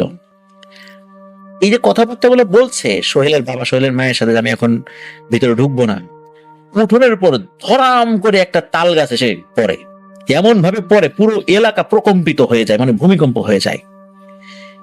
এমন একটা দৃশ্য দেখার পর সোহেলের মা বাবা দুজনই ভয় পেয়েছে। এত বড় একটা তাল গাছ উঠোনের উপর এসে ধরাম করে পড়েছে, কি ধরনের শব্দ হতে পারে, কি ধরনের মাটি প্রকম্পিত হতে পারে, প্রিয় লিসেনার্স আপনারা একবার ভাবুন। হঠাৎ করে এরকম একটা ঘটনা ঘটার পর যে কোনো মানুষই তো ভয় পাবে, ওনারাও ভয় পেয়েছিলেন। তবে সোহেলের বাবা সোহেলের মাকে ভয় দিয়ে বললেন যে ওই মাছটি খেতে পারে নাই, তো মাছটি ফেরত দিয়েছে জীবনে প্রথমবারের মতো কাউকে। মাছ নেওয়ার পরে কাউকে ফেরত দেয়া এটা পিশাচদের রীতির মধ্যে পড়ে না, কিন্তু বাধ্য হয়েছিল ফেরত দিতে, এই জন্য ও খুব ক্ষিপ্ত। একটু পরে ফজর আজান দিবে, আজান দিলে গোসল করে আমি ঘরে ঢুকবো, তারপর নামাজ পড়ে ঘুমাবো। তো উনি তাই সেটাই করেন। তো এইভাবে সোহেলের পরিবারের উপর একটার পর একটা সমস্যা হয়েই যাচ্ছে। সোহেলের মামা, নানি, খালাদের পরিবারের লোকজন বিভিন্ন প্যারানরমাল সমস্যায় কিন্তু ভুগছে। সবকিছু মিলিয়ে তাদের জীবন দুর্বিষহ হয়ে উঠেছে। এভাবে কাটতে থাকে সময়, আর চলতে থাকে ভয় ভীতি প্রদর্শন আর এক অজানা আতঙ্ক। এই বুঝি কার যেন বড় ধরনের ক্ষতি হয়ে গেল, এরকম চলতেই থাকে। সাল 2020-এর শেষের দিকে, তখন কিন্তু করোনা বাংলাদেশকে পুরো অচল করে দিয়েছে। রাস্তাঘাটে কিন্তু দিনের বেলা লোকজন কম থাকে, রাতের বেলাও তো রাস্তায় লোকজন পাওয়াটা খুব কঠিন হয়ে যায়। একদিন রাত্রে সোহেল তার বাইক নিয়ে খুলনা থেকে রামপাল তার বাড়ির উদ্দেশ্যে রওনা দেয়। চাকসি বাজারের কাছে আসলে সোহেলের বাইকের তেল শেষ হয়ে যায়। রাত তখন 1টার মতো। এত রাত্রে আশেপাশে কোনো দোকান খোলা নাই, আবার তেলের পাম্প অনেক দূরে। এই যে বাইকটা কিছু দূর ঠেলে নিয়ে একবারই গিয়ে সেই বাড়ির লোকজনকে ডেকে তোলে সোহেল। তাদের কাছে নিজের সমস্যার কথা বলে এবং বলে যে বাইকটা এখানে রেখে যাই, কালকে সকালে এসে বাইকটা নিয়ে যাব। আসার সময় ড্রামে করে তেল নিয়ে আসবো, তেল ভরে তখন বাইকটা স্টার্ট দিয়ে নিয়ে যাবো, এটা বলেন আর কি।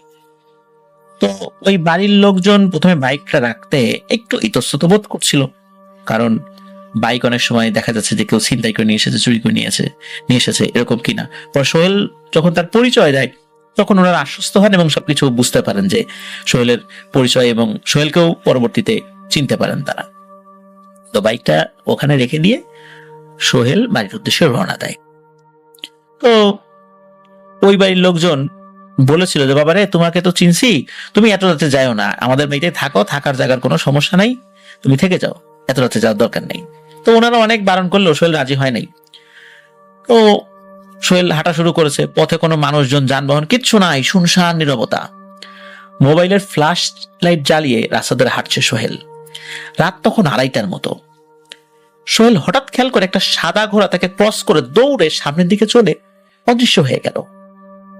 সোহেল কিন্তু নিজেও তার নানা এবং বাবার মতো সাহসী, তো যতই সাহস হোক না কেন, একটা কম বয়সী ছেলে এত রাত্রে একা নির্জন রাস্তা দিয়ে হেঁটে যাচ্ছে, সেখানে এসব দেখলে সাধারণভাবেই তো মাথায় কাজ করবে না, তাই না? কোনো বিষয় ভয় পাওয়াটাই স্বাভাবিক। সোহেল প্রথম দিকে এটাকে মনের ভুল ভাবে হাঁটতে থাকে। কয়েক কদম হাঁটার পর সেই সেম সাদা ঘোড়াটাই সামনের থেকে আবার দৌড়ে এসে সোহেলকে ক্রস করে পিছন দিকে চলে গেল। সোহেল এবার বুঝতে পারে বিষয়টা স্বাভাবিক না। তো সোহেলের তো সিগারেট খাওয়ার অভ্যাস ছিল, সে একটা সিগারেট ধরে এবং হাঁটতে থাকে। এভাবে হাঁটতে হাঁটতে অনেকটা পথ সে চলেও আসে, আর একটার পর একটা সিগারেট ধরাতে ধরাতে সিগারেট এক সময় শেষ হয়ে যায়। রাত তখন 3টারও বেশি বেজে গেছে। সিগারেট শেষ হওয়ার পর হঠাৎ করে মোবাইলটা বন্ধ হয়ে যায়। সোহেল দেখেছিল মোবাইলের যে চার্জিং যেই জায়গাটা, সেখানে তো চার্জ কতটুকু আছে সেটা দেখা যায়। তো ওখানে দেখা যাচ্ছিল 50% চার্জ ছিল। এরপরও হঠাৎ করে ফোনটা অটো বন্ধ হয়ে যাওয়ায় সোহেল কিন্তু অনেকটা ঘাবড়ে যায়। বাকিটা পথ অন্ধকারে সে কিভাবে যাবে এটাই সে ভাবতে থাকে আর হাঁটতে থাকে। কিছুদূর সামনে গেলে সোহেল খেয়াল করে তার থেকে অল্প কিছুটা দূরে দুজন লোক দাঁড়িয়ে আছে। সোহেল দুজন লোককে দেখে কিছুটা সাহস ফেরত পায়, কিন্তু তার সামনে যে কি অপেক্ষা করছে এটা তো সে কল্পনাও করতে পারেনি। সোহেল ওই দুইজন লোকের কাছে গিয়ে ডাক দেয় যে ভাই, এত রাত্রে আপনারা কি করেন? তো ওই লোকজন বলে যে আমাদের তো বাড়ি এখানে, তোমার বাড়ি কোথায়, তুমি জিজ্ঞেস করতেছো আমরা কি করি? তখন সোহেল বলে যে ভাই, কিছু মনে করেন না, আমি তো একটা সমস্যায় পড়ছি, মোবাইলটাও বন্ধ হয়ে গেছে, রাত হয়ে গেছে, বিপদে পড়ছি, বাড়িতে যেতে ভয় পাচ্ছি। তো এগুলো বলছে আর কি সোহেল। তাই চিন্তা করলাম যে আপনাদের কোনো সহযোগিতা পাওয়া যায় কিনা। তো এটা বলতে বলতে ওই দুইজন লোক সোহেলের দিকে ভালো করে তাকিয়েছেন। এতক্ষণ কিন্তু তারা একটু দূরে ছিল, নিজেদের দিকে তাকিয়েছিল, সোহেলের দিকে ওইভাবে তাকায়নি। সোহেলের দিকে না তাকিয়ে তারা কথা বলছিল। তো চাঁদের যতটুকু আলো ছিল, এই আলোতে সোহেল যখন ওই দুইজন লোকের চেহারা একটু ভালো করে দেখতে পেল, সে যা দেখলো কোনো মানুষ কখনোই সেটা দেখতে চাইবে না। সোহেল দেখে ওই দুইজনের যে চেহারা, ওদের মুখে চোখ নাই, ঠোঁট নাই, নাক নাই, শুধু মুখের জায়গায় একটা ছোট্ট গর্ত রয়েছে, এটা দিয়েই কথা বলছে। এই দৃশ্য দেখে সোহেল তো খুবই ভয় পায়। সে জোরে দিয়েছে এক দৌড়। দৌড়ানোর সময় সোহেল শুনছিল পিছন থেকে এক ভয়ানক বিশ্রী হাসি। সোহেলের কাছে মনে হচ্ছিল এই হাসিটা তার একদম কানের কাছে কেউ দিচ্ছে। হঠাৎ সবকিছু নীরব হয়ে যায়। সোহেল দৌড় থামায়, একটু জিরিয়ে নেয়, আবার হাঁটা শুরু করে। কিছু দূর হাঁটার পর সোহেল খেয়াল করে রাস্তা থেকে কিছুটা দূরে একটা তাল গাছ থেকে বামন আকৃতির কিছু একটা জিনিস তাল গাছ বেয়ে নেমে আসছে, কাঠবিড়ালির মতো করে, যেমন মাথা নিচু দিয়ে পা উপর দিক দিয়ে এইভাবে আর কি। ওই জিনিসটা নিচে নেমে ওই ছোট বামনটি বিশাল বড় তাল গাছটিকে ঝাঁকাচ্ছে এবং তাল গাছটাও বেশ অস্বাভাবিকভাবে দুলছে। ছোট্ট একটা বামন আকৃতির কোনো অবয়ব এত বড় একটা তাল গাছটাকে ঝাঁকাচ্ছে, এটাকে কেউ স্বাভাবিকভাবে নিবে না। আসলে এটা ভয়ানক একটা ব্যাপার ছিল। এটা দেখে সোহেলের শরীর ভয়ে কাঠ হয়ে যায়। ভয়ে কোন রকম করে নিজেকে সে একটু ঠিক করে আবারও দৌড়াতে থাকে। কিছু দূর যাওয়ার পর সোহেল তার গ্রামে ঢুকে পড়ে। তখন সে কিছুটা সাহস ফেরত পায়। গ্রামের রাস্তার পাশে বহু আগের একটা শ্মশান ছিল। সেখানে এখন মানুষ অবশ্য পোড়ানো হয় না, কিন্তু সেখানে অনেক দূর তাল গাছ রয়েছে। সোহেল যখন পুরনো শ্মশানের কাছে আসে, তখন তার শরীরটা ভারী হয়ে যায়। সোহেল শ্মশানের মাঝামাঝি জায়গায় আসলে হঠাৎ করে আচমকাই দেখে রাস্তার মাঝখানে একটা মাথাবিহীন দেহ দাঁড়িয়ে আছে, আর তার গায়ে জ্বলন্ত আগুন জ্বলছে।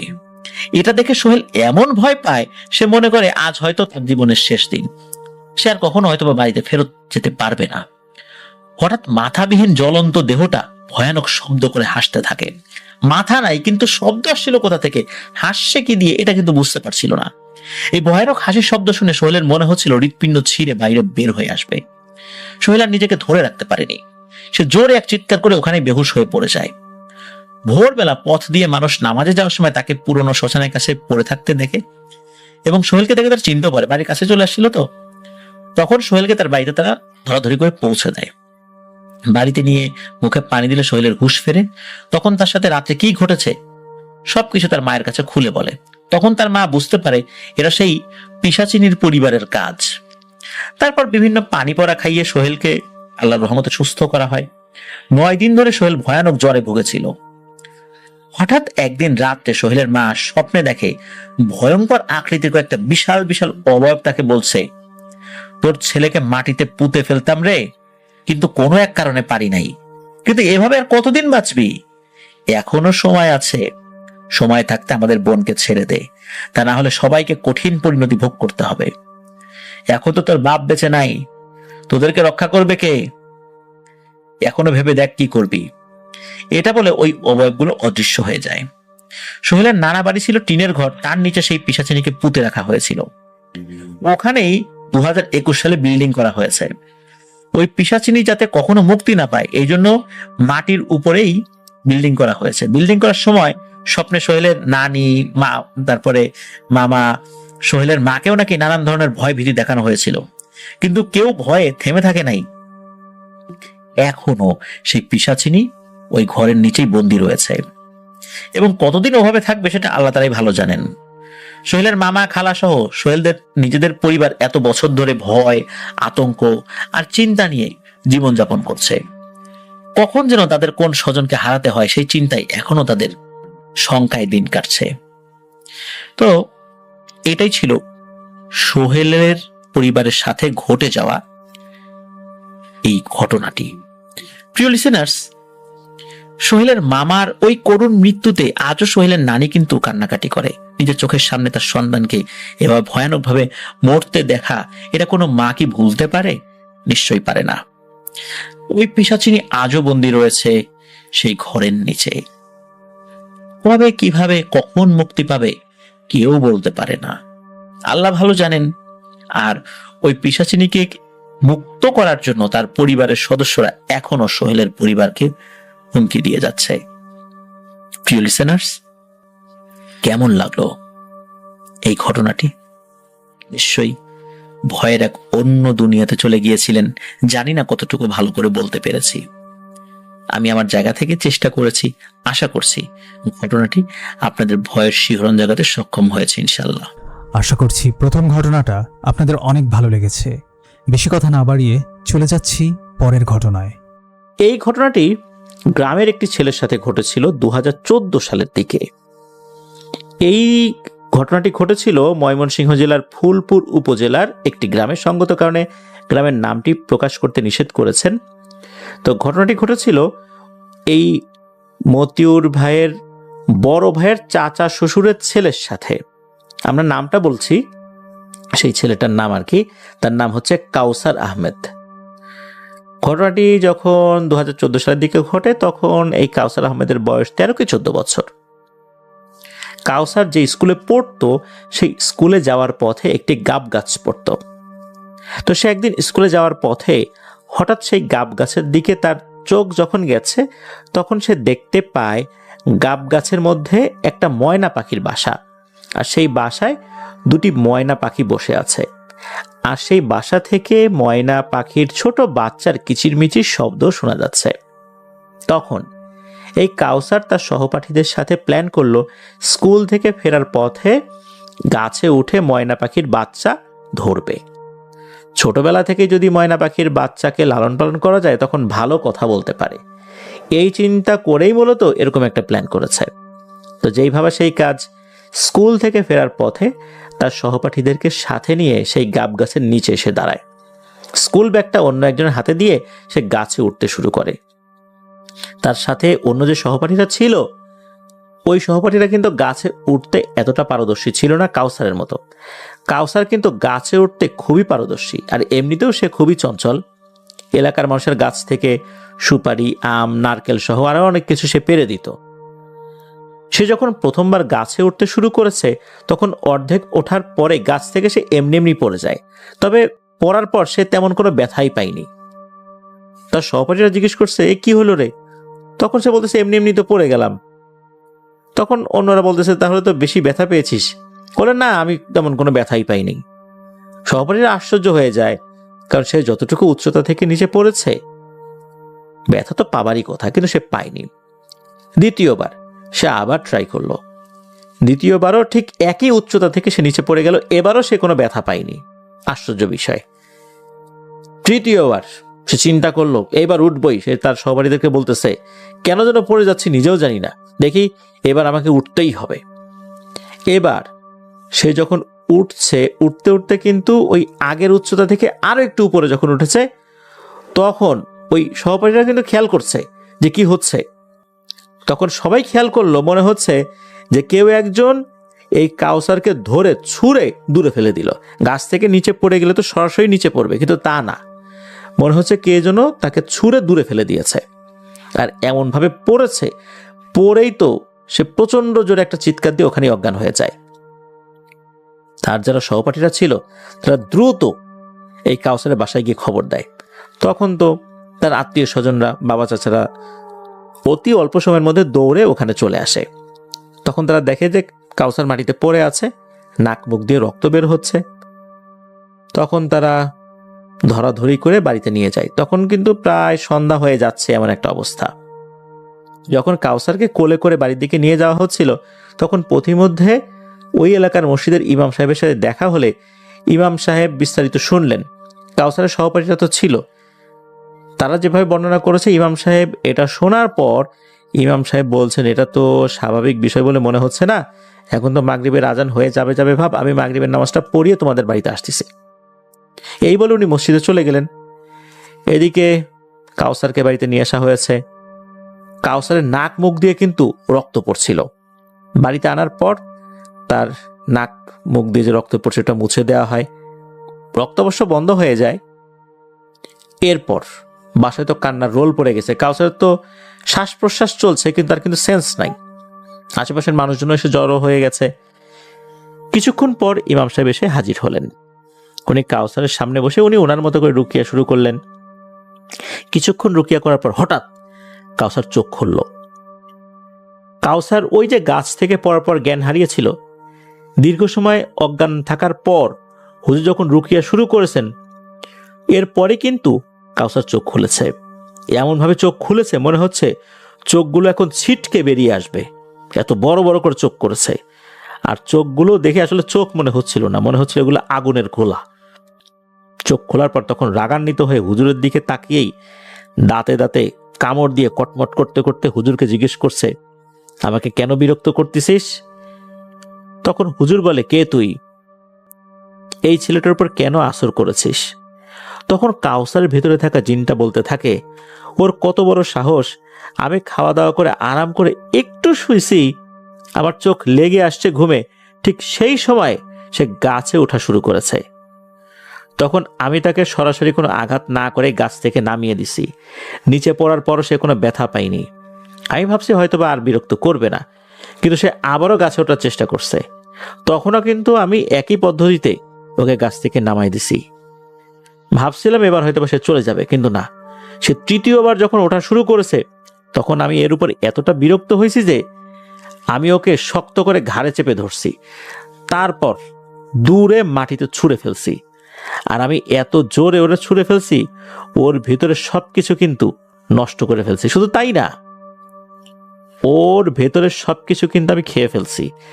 তুই যত কিছুই করিস না কেন, আর কোনো লাভ হবে না, ওর সময় শেষ, ও কিছুক্ষণ পরেই মারা যাবে। আর ওর হাড়গোড়ও কিন্তু আমি ভেঙে দিছি।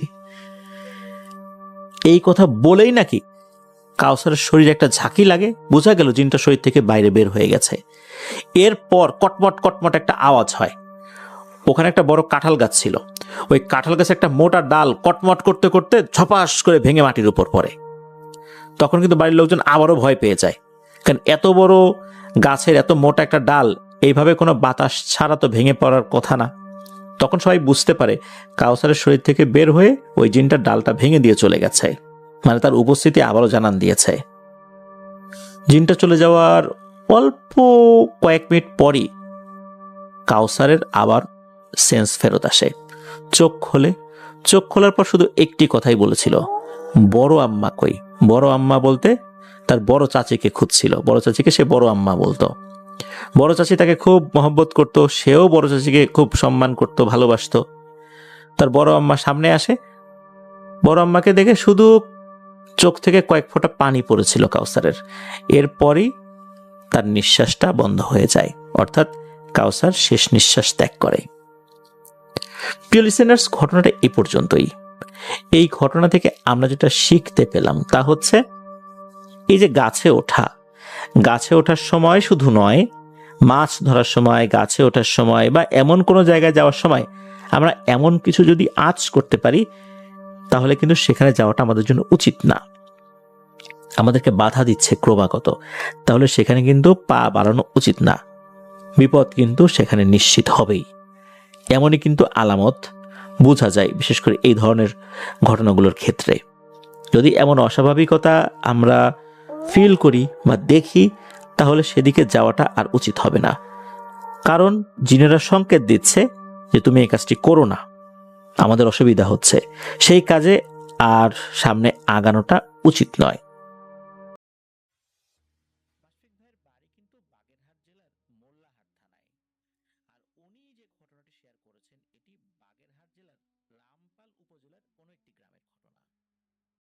ঘটনাটি ওনাকে বলেছে ওনার এক ছোট ভাই, তার নাম হচ্ছে সোহেল। মূলত ঘটনাটি সোহেলের নানাকে দিয়ে শুরু। এই ঘটনার ভুক্তভোগী সোহেলের মামা, বাবা, মা এবং সোহেল নিজেও। ঘটনাটি সোহেল তার মায়ের কাছ থেকে শুনেছে। একদিন সোহেলের সাথে আড্ডা দেওয়ার সময় মাশফিক ভাই কথায় কথায় সোহেলকে বললেন যে সোহেলের জানা কোনো ভয়ানক ঘটনা আছে কিনা। তখন সোহেল তার কানের দিকে মাশফিক ভাইকে তাকাতে বলল। কানের দিকে তাকিয়ে মাশফিক ভাই তো অবাক হয়ে গিয়েছেন। অদ্ভুত একটা গঠন। তখন এই সোহেলকে মাশফিক ভাই বললেন যে এটা কি তোমার জন্মগত। তখন সোহেল বলে এটার পিছনে বড় একটা ঘটনা রয়েছে। এই সোহেলকে এই ঘটনাটি প্রথম থেকে শেষ অবধি যখন বলতে বললেন তখন সোহেলের মন খারাপ হয়ে গেল। ঘটনাটি পুঙ্খানুপুঙ্খ ভাবে সোহেল বলেছিল। ভয় আর হতাশা নিয়েই মূলত ঘটনাটি শুরু করে সোহেল। ঘটনাটি শুরু হয় বহু আগে। সোহেলের নানার বাবা ছিলেন তৎকালীন একজন কবিরাজ। এলাকার মানুষ তার কাছে ঝাড়ফুঁক নিত, বিভিন্ন সমস্যার তদবিরও সে দিত। নিজের এলাকা সহ আশেপাশের এলাকায় তার কবিরাজির বেশ একটা সুনাম ছিল। সোহেল তার নানার বাবার নামটি বলতে নিষেধ করেছেন, তাই তার নামটি এখানে বলা হচ্ছে না। কবিরাজি করতে গেলে মানুষের অনেক জিনের সাথে কিন্তু লড়াই করতে হয় এবং খুব সাবধানে চলাফেরা করতে হয়, তা না হলে কিন্তু অনেক বড় ক্ষতি হতে পারে। সোহেলের নানার বাবার উপর অনেক অভিশপ্ত জিন কিন্তু খুবই ক্ষিপ্ত ছিল। অনেক শক্তিশালী জিনকে উনি শত্রু বানিয়েছিলেন। আবার তার অনেক ভালো জিন ছিল যারা তার কথা শুনতো, মানুষের উপকার করত। সোহেলের নানার বাবা মারা যাওয়ার আগে সোহেলের নানাকে অনেক কিছু শিক্ষা দিয়ে যান, যাতে করে এই কবিরাজি বিদ্যা তার পরের প্রজন্ম ধরে রাখতে পারে। সোহেলের নানার নাম ছিল ইদ্রিস আলী। তিনি ছোটবেলা থেকেই খুব সাহসী এবং ডানপিটে ছিলেন। কোনো কাজকে তিনি ভয় করতেন না এবং কোনো কাজে উনি পিছেও থাকতে পছন্দ করতেন না। তার এই স্বভাব এবং আচরণ দেখে ইদ্রিস আলীর বাবা তাকে তার কবিরাজি শিক্ষার অনেক কিছু শিখিয়েছিলেন। বয়সের ভারে ইদ্রিস আলীর পিতা মারা গেলে ইদ্রিস আলী বাবার কবিরাজি বিদ্যা শুরু করেন। তার কাজ ভালো দেখে মানুষ তার কাছে বিভিন্ন সমস্যার সমাধান নিয়েও আসতে থাকেন। এইভাবেই চলতে থাকে দিন। ইদ্রিস আলীর 2 ছেলে আর 4 মেয়ে। সোহেলের মা মেয়েদের ভেতর মেজ। সোহেলের নানা মানে ইদ্রিস আলী তার বাড়ি থেকে কিছুটা দূরে বড় একটা জায়গা তার ছিল আর কি, সেখানে চারপাশে মাটি দিয়ে উঁচু করে ভেতরে পুকুরের মতো কেটে মাছ চাষ শুরু করেন। প্রতি বছর মাছ চাষে তার বেশ লাভ হতে থাকে। তার পুকুরেও প্রচুর মাছ, যেমন রুই, কাতল, মৃগেল, এই ধরনের বিভিন্ন ধরনের দেশি মাছ, তারপরে যেগুলো চাষের মাছ, এগুলো কিন্তু ছিল। ঘটনাটি যখন ঘটে তখন সাল আনুমানিক 75 থেকে 80 সালের মধ্যবর্তী কোনো একটা সময় হবে। ইদ্রিস আলী খেয়াল করেন তার পুকুরের মাছ দিন দিন কমে যাচ্ছে। তিনি স্বাভাবিকভাবে একটু চিন্তায় পড়ে যান। তার পুকুরের মাছ চুরি হয়ে যাচ্ছে কিনা এটা উনি ভাবতে থাকেন। বিষয়টা তার ছেলে, বউ, অন্যদের সাথে শেয়ার করেন। তখন এসব কথা শুনে ইদ্রিস আলীর বউ বলে তাহলে পুকুরটা পাহারা দেয়া যাক। এটা শুনে ইদ্রিস আলী বলে তাহলে কাল থেকে আমি আর আমার বড় ছেলে পুকুর পাহারা দিব। যে কথা সেই কাজ। পরদিন রাতের খাওয়া দাওয়া সেরে ইদ্রিস আলী আর তার বড় ছেলে পুকুর পাহারার জন্য একটা টর্চ লাইট আর একটা দা নিয়ে বেরিয়ে পড়ে। দা নিয়ে বেরোনোর কিন্তু উদ্দেশ্য ছিল, কারণ হচ্ছে রাতের বেলা অনেক সময় সাপ থেকে শুরু করে বিভিন্ন ধরনের প্রাণী হুট করে আক্রমণ করতে পারে, যারা লাঠি দেখে ভয় পায় না। তখন ওই দা দিয়ে শায়েস্তা করতে হয়, মূলত এই জন্যই রাত্রেবেলা দা নিয়ে বেরোনো। আর তাছাড়া অনেক সময় হুট করে ডাকাতের আক্রমণ হতে পারে, আর ডাকাতটা কিন্তু দেশি অস্ত্রে সজ্জিত থাকে। এই জন্য মূলত দা হাতে নিয়ে রাতের বেলা অনেকেই বের হতেন। তো ওনারাও এটাই করেন। তো এইভাবে তারা কয়েকদিন পুকুর পাহারা দেন, কিন্তু তাদের চোখে কোনো কিছু ধরা পড়ে না। যেহেতু কয়েকদিন মাছ কমছে না বলে তার কাছে মনে হলো, এরপর ওনারা পাহারা দেওয়া বন্ধ করে দেন, আর রাতের বেলাও তো ওনারা কিছু দেখেন নাই। এরপর কেটে যায় কয়েকটা দিন। ইদ্রিস আলী আবারও খেয়াল করেন তার পুকুরের মাছ কমছে। তিনি বিষয়টা কিছুটা অনুমান করতে পারেন, যেহেতু তিনি গ্রামের মানুষের কাছে একজন কবিরাজ হিসেবে পরিচিত আর কবিরাজি বিদ্যাও টুকটাক শিখেছিলেন। প্যারানরমাল জিনিস কিছু ঘটলে সেটা আগে থেকেই কিছুটা হল আঁচ করতে উনি পারতেন। বিষয়টা ইদ্রিস আলী তার বউয়ের সাথে আলোচনা করে। তখন তার বউ বলে আজকে রাত্রে আমিও তোমাদের সাথে যাব পুকুর পাহারায়, দেখবো ঘটনাটা কি। ইদ্রিস আলীর বউ, উনিও কিন্তু অনেক পরহেজগার একজন মহিলা ছিলেন। এই ঘটনার সময় সোহেলের মায়ের বয়স 6 কি 7 বছর ছিল। তিনিও এই ঘটনা সম্পর্কে অবগত আছেন। তো ওই দিন রাতে ইদ্রিস আলী এবং তার বউ তার বড় ছেলে মিলে রাতের খাবার শেষ করে পুকুর পাহারার উদ্দেশ্যে বাড়ি থেকে বের হন। ওই দিনে একটা 3 ব্যাটারি টর্চ আর একটা দা নিয়ে তারা যান পুকুরের কাছে। পুকুরের কাছে গিয়ে তারা পাহারা দিচ্ছেন। পুকুরের আশেপাশে কোনো বাড়িঘর নেই। তখনকার সময় এত ঘনবসতি বা এত ঘরবাড়িও ছিল না। ইদ্রিস আলী, তার বউ এবং তার বড় ছেলে মিলে পাহারা দিচ্ছে। রাত তখন গভীর।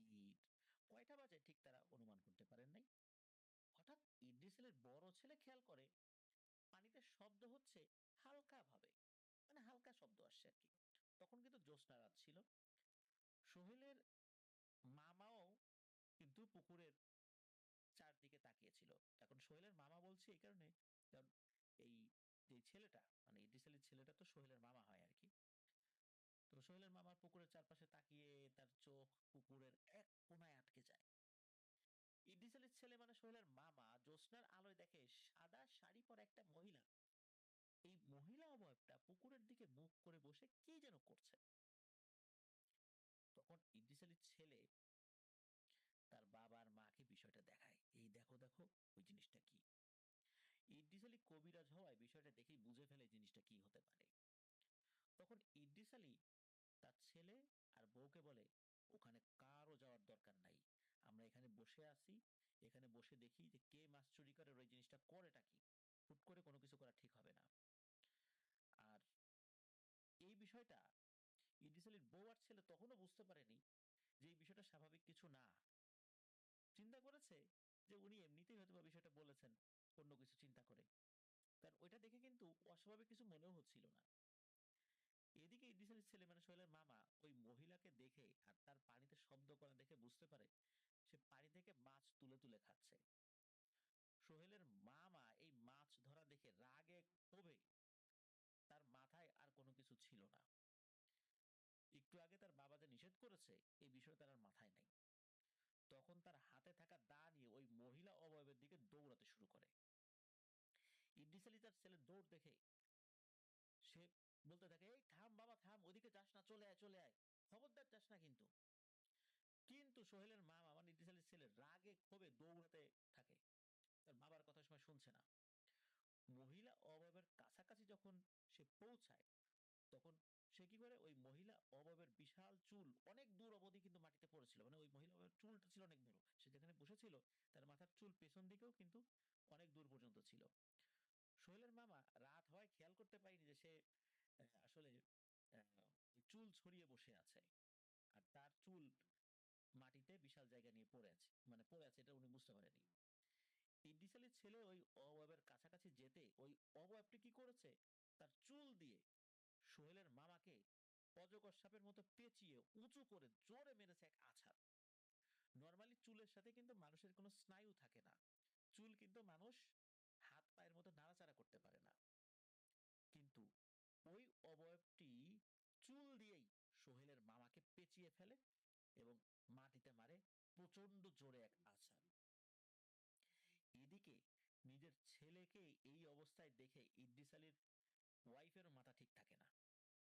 ছেলেকে এরকম পড়ে যেতে দেখেই উনিও দৌড়ে ওদিকে যেতে থাকেন। যখনই আছাড় মেরেছে তখনই কিন্তু ওরে মা বলে একটা চিৎকার দিয়েছিল।